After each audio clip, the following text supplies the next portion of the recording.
பேச்சுலர்ஸா நீங்க அப்பன்னா, இந்த பொடி உங்களுக்காக தாங்க.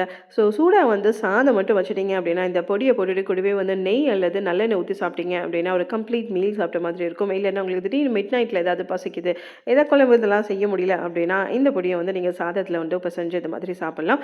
ஆம், இந்த பொடிய அதாவது இந்த ஆந்திரா ஸ்பெஷல் பருப்பு பொடிய எப்படி செய்யலான்னு பார்க்கலாம் வாங்க. ஸோ இதுக்கு வந்து ஒரு கடாய் வந்து நல்லா காயட்டும். காஞ்சதுக்கப்புறம் வந்து வெறும் கடாயில 1 ஸ்பூன் அளவுக்கு வந்து மிளகு, 1 ஸ்பூன் மிளகுக்கு 1/2 ஸ்பூன் அளவுக்கு சீரகம், 10 காஞ்ச மிளகா, அந்த 10 காஞ்ச மிளகாய்க்கு 10 பல் பூண்டு. ஸோ நீங்க வந்து காரத்துக்கு ஏற்ப எவ்வளோ மிளகாய் யூஸ் பண்றீங்களோ, அத பொறுத்து வந்து பூண்டு யூஸ் பண்ணிக்கோங்க.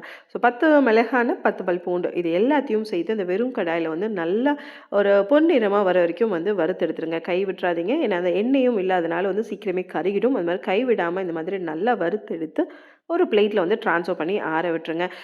இதுக்கப்புறம் வந்து பெருங்காயம். நான் வந்து கட்டி பெருங்காயம் யூஸ் பண்ணேன். இதனா இதோடைய இந்த பருப்பு பொடிக்கு வந்து இந்த கட்டி பெருங்காயம்ோட ஃப்ளேவர் வந்து செம்மையா இருக்கும். அப்படி கட்டி பெருங்காயம் இல்ல அப்படின்னா, நீங்க தூள் பெருங்காயம் கூட யூஸ் பண்ணிக்கலாம். ஸோ இந்த பெருங்காயத்த இந்த மாதிரி 1, 2 வந்து குட்டி, குட்டி பீசஸா வந்து பிச்சு போட்டு, அதையும் வந்து வறுத்து ஒரு பிளேட்ல வந்து ட்ரான்ஸ்ஃபர் பண்ணி ஆற விட்டுருங்க.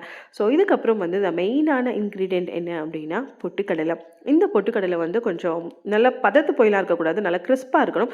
அந்த மாதிரி பொட்டுக்கடலை அப்படி இல்ல அப்படின்னா, நல்லா வெயில்ல வந்து காய வச்சுருங்க. அது காய வச்சு ஒரு 100 கிராம் அளவுக்கு பொட்டுக்கடலையும் போட்டு இந்த மாதிரி வந்து நல்லா வந்து ஒரு ப்ரவுன் கலர்ல வர வரைக்கும் வந்து வறுத்தெடுத்து இந்த பிளேட்ல ட்ரான்ஸ்ஃபர் பண்ணிடுங்க. இது கூடவே வந்து உப்பு எல்லாத்தையும் போட்டு நல்லா ஆறுனதுக்கப்புறம் மிக்ஸி ஜார்ல வந்து நல்லா ஃபைன் பவுடரா அரைச்சு எடுத்துட்டீங்க அப்படின்னா, இந்த பருப்பு பொடி ரெடி.